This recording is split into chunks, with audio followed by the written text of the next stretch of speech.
ത്രിയേക ദൈവത്തിൻ്റെ ധന്യതിരുനാമത്തിന് മഹത്വമുണ്ടായിരിക്കട്ടെ. പ്രിയ ദൈവമക്കളെ, ഇന്നത്തെ അനുദിന പ്രഭാത തിരുവചനത്തിലേക്ക് നിങ്ങളെല്ലാവരെയും സ്നേഹപൂർവ്വം സ്വാഗതം ചെയ്യുന്നു. നിങ്ങൾക്കെല്ലാവർക്കും ദൈവനാമത്തിൽ നല്ല ഒരു പ്രഭാതം ആശംസിക്കുകയും ചെയ്യുന്നു. ഇന്നത്തെ നമ്മുടെ ജീവിതത്തിൽ ദൈവത്തിന് ഒന്നാം സ്ഥാനം കൊടുക്കേണ്ടുന്ന ആവശ്യകതയെ ഓർമ്മിപ്പിക്കുന്ന ഒരു ശക്തമായ ഒരു തിരുവചന ഭാഗമാണ് ഇന്ന് നമ്മൾ ധ്യാനിക്കുന്നത്. പുറപ്പാട് പുസ്തകം 20-ാം അധ്യായത്തിൻ്റെ 1 മുതൽ 6 വരെയുള്ള തിരുവചന ഭാഗമാണ് ഇന്നത്തെ നമ്മുടെ അനുദിന പ്രഭാത തിരുവചനം. ഈ വചനം നമ്മെ ദൈവത്തോട് കൂടുതൽ അടുക്കുവാനും വിഗ്രഹങ്ങളെയും ലോകാസക്തികളെയും വിട്ട് യഥാർത്ഥ ആരാധനയിലേക്ക് മടങ്ങി വരുവാനും ദൈവം നമ്മെ പഠിപ്പിക്കുന്ന ഒരു ഭാഗമാണ്. നമുക്ക് പ്രാർത്ഥനയോടുകൂടി ഇന്നത്തെ വചനധ്യാനത്തിലേക്ക് പ്രവേശിക്കാം. നമ്മുടെ കണ്ണുകൾ അടച്ച് ഒരു നിമിഷം നമുക്ക് ദൈവസന്നിധിയിൽ താണ് പ്രാർത്ഥിക്കാം. സ്വർഗസ്ഥനായ ഞങ്ങളുടെ സ്നേഹപിതാവായ കർത്താവേ, ഈ പുതിയ പ്രഭാതം കർത്താവേ അടിയങ്ങൾക്ക് ദാനമായി നൽകിയതിനായിട്ട് ഞങ്ങൾ നിന്നോട് നന്ദി പറയുന്നു. ഇന്ന് ഞങ്ങൾ ധ്യാനിക്കുന്ന ഈ തിരുവചനം ഞങ്ങളുടെ ഹൃദയങ്ങളിൽ ജീവനും മാറ്റവും ഉണ്ടാകുമാറാകണമേ. ലോകത്തിൻ്റെ ആകർഷണങ്ങളിൽ നിന്ന് തമ്പുരാനെ ഞങ്ങളെ വേർതിരിച്ച് അങ്ങേക്ക് മാത്രം സമർപ്പിതമായ ഒരു ജീവിതം നയിക്കുവാൻ ഉള്ള ഒരു കൃപ തമ്പുരാനെ ഞങ്ങൾക്ക് പ്രദാനം ചെയ്യണമേ. യേശുക്രിസ്തുവിൻ്റെ നാമത്തിൽ അപേക്ഷിക്കുന്നു. പ്രാർത്ഥന കേൾക്കണം പിതാവേ, ആമേൻ. നമുക്ക് ഇന്നത്തെ നമ്മുടെ അനുദിന പ്രഭാത തിരുവചനം ഒന്ന് വായിക്കാം. പുറപ്പാട് പുസ്തകം 20-ാം അധ്യായം 1 മുതൽ 6 വരെയുള്ള തിരുവചനങ്ങൾ.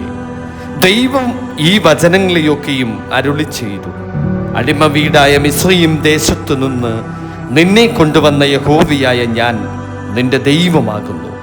ഞാൻ അല്ലാതെ അന്യ ദൈവങ്ങൾ നിനക്കുണ്ടാകരുത്. ഒരു വിഗ്രഹവും ഉണ്ടാക്കരുത്. മീതെ സ്വർഗത്തിലെങ്കിലും താഴെ ഭൂമിയിൽ എങ്കിലും ഭൂമിക്കു കീഴെ വെള്ളത്തിലെങ്കിലുമുള്ള യാതൊന്നിൻ്റെയും പ്രതിമ അരുത്. അവയെ നമസ്കരിക്കുകയോ സേവിക്കുകയോ ചെയ്യരുത്.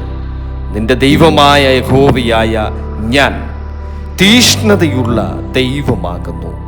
എന്നെ പകയ്ക്കുന്നവരിൽ പിതാക്കന്മാരുടെ അകൃത്യം 3-ാമത്തെയും 4-ാമത്തെയും തലമുറ വരെ മക്കളുടെ മേൽ സന്ദർശിക്കുകയും എന്നെ സ്നേഹിച്ച് എൻ്റെ കൽപ്പനകളെ പ്രമാണിക്കുന്നവർക്ക് 1000 തലമുറ വരെ ദയ കാണിക്കുകയും ചെയ്യും. ആമേൻ. സ്തോത്രം. ഹല്ലേലൂയ.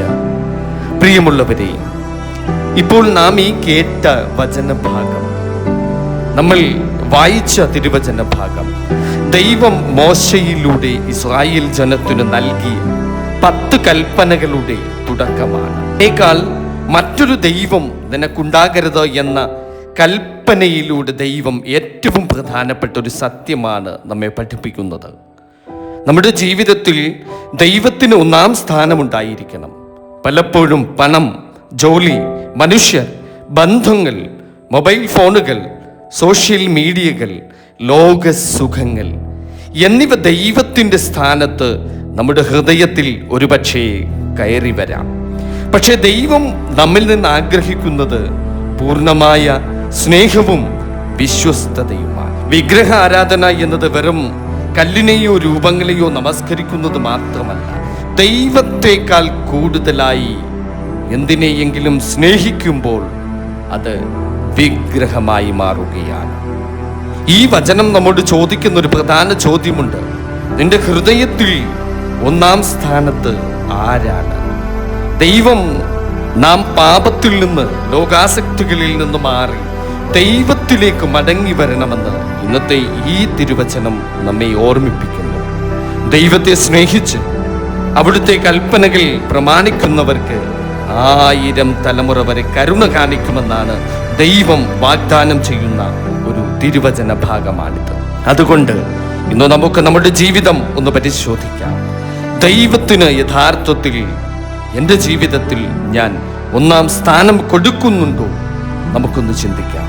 ഇല്ല എങ്കിൽ ഇന്നു തന്നെ ദൈവത്തിന് ഒന്നാം സ്ഥാനം കൊടുക്കാം.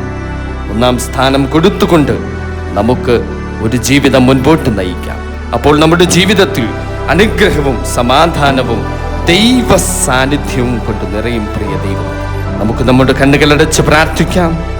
കരുണാനിധിയായ ദൈവമേ, ഇന്നത്തെ തിരുവചനത്തിലൂടെ ഞങ്ങളോട് സംസാരിച്ചതിനായി ഞങ്ങൾ നന്ദി പറയുന്നു.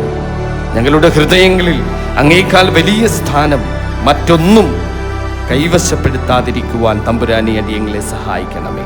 ലോകത്തിൻ്റെ ആകർഷണങ്ങളിൽ നിന്നും പാപത്തിൻ്റെ ബന്ധങ്ങളിൽ നിന്നും തമ്പുരാനെ ഞങ്ങളെ വിടുവിക്കണമേ. ഞങ്ങളുടെ വീടുകളെയും കുടുംബങ്ങളെയും അനുഗ്രഹിക്കണമേ.